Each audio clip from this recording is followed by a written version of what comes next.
to talk about gripping the gun to shoot. One of the things that people have trouble with these is they'll take a very loose grip and then they'll fire the gun and they wonder why the hammer comes back and bites them. Because you can see that the flesh of my hand overlaps, and so when the slide cycles, it would bite into my hand. Now, the other thing about a loosey grip is when the slide comes back, that's the E-shift that's cocked. If the slide comes back, it can cut grooves in your hand. And that's because you see with a loose grip, my flesh is loose and it gets in the way of things. And instead of loosey-goosey holding it, grip it. Stick your finger through so you're clamping the gun here and here. And now look what happens. My flesh isn't on top of the spur anymore. The hammer can't bite me. The slide can't cut grooves in my hand. And that's why I grip a pocket pistol very tightly. Okay, I'm trying to get ready to actually shoot a 25 pocket pistol. So I've been digging around and see what I had in the way of ammunition, and it turns out I got some pretty old stuff. The 25 ACP was introduced in 1905, and some of this is almost that old. This is the oldest thing I've got, and you'll notice that it's got a U on the primer, which is the old Union Metallic Cartridge Company. And so these were last stamped like this in 1922. So these three here are older than 100 years. These three have a head stamp that says USC Company. They were bought out by Winchester in the 1930s, and the last time this head stamp was used was in 1938. And then this old box has Remington UMC head stamp, and that hasn't been used since 1960, so these are at least 60 years old. And then these RP boxes are from about a little before 1970. Actually, this one here very faintly says Wigwam on the label, which was a discount department store in the Northwest when I was very young. And I remember being with my father when he bought one or both of these, because he had a bring back 25 caliber pistol that he had picked up in Germany during World War II, and had a bring back form. It had a dagger on it that I don't believe I've ever seen, and had the Walther 25 on it, which I saw once. And so I told him that the 635 Browning cartridge was the same as 25 ACP. So he bought some cartridges, and then we went home, and he discovered that apparently one of the movers had stolen his pistol, and we've never seen it again. So I've got the serial number on the bring-back paper, if I could ever get the two of them together. So this stuff is German. This is the HP head stamp with a star on either side and the 635 caliber stamped on it.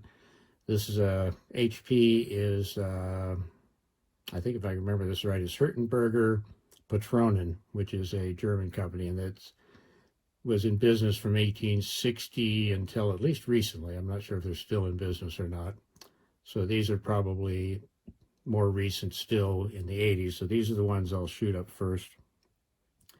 And these are all metal case. I don't have any expanding bullets, although I might pick up some and do a gel test. But I will put some of these into a block of gel shortly and see how far they penetrate.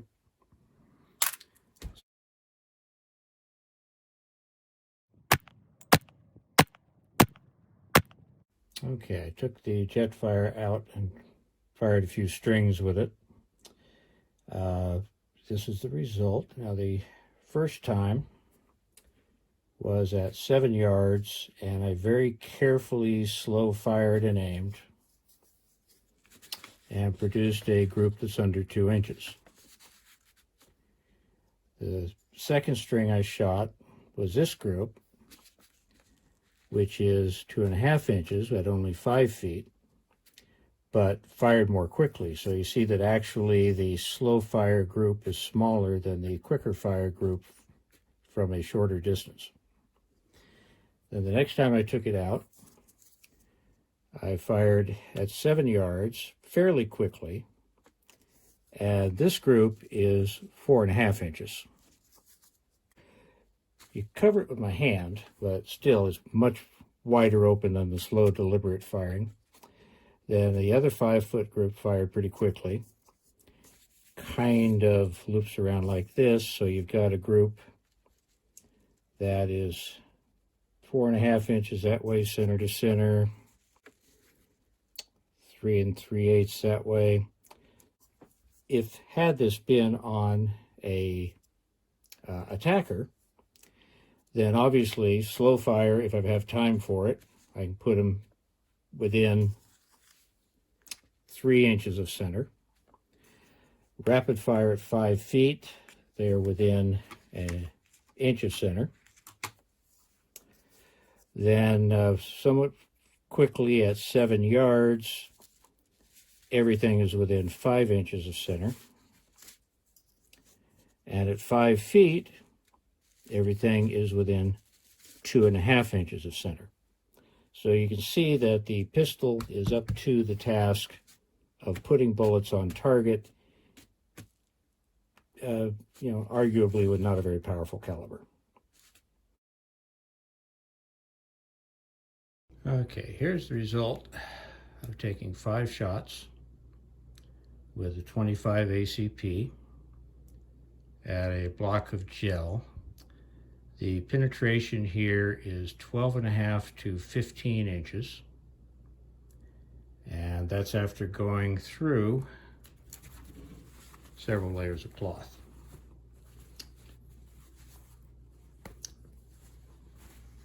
So not too shabby, actually. That's in the acceptable range for penetration, but of course these are solid jacketed bullets. They don't expand, and they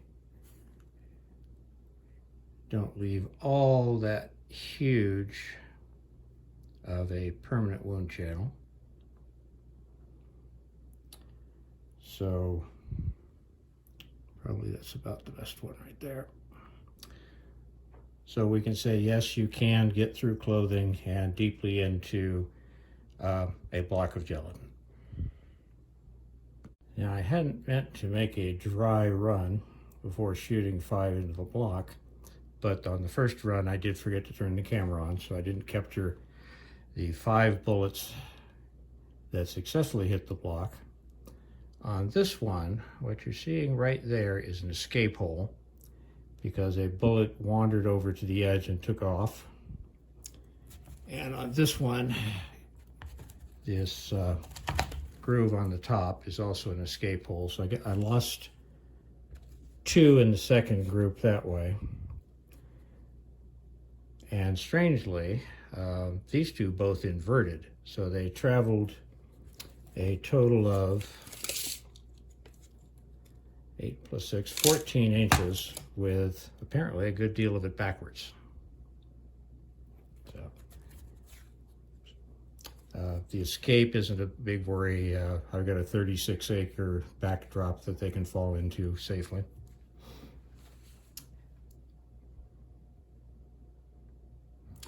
And I can retrieve these with my Babcock forceps, which were invented for removing bullets from the wounded on battlefields.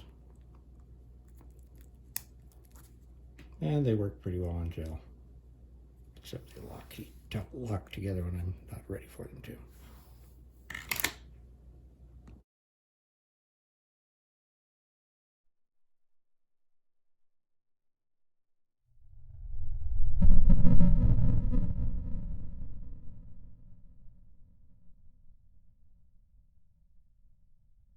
these are the 7 bullets I've been able to retrieve. I think there might still be one in there somewhere. And they're pretty much unmarked except for rifling. Open at the base, close with a steel jacket. Not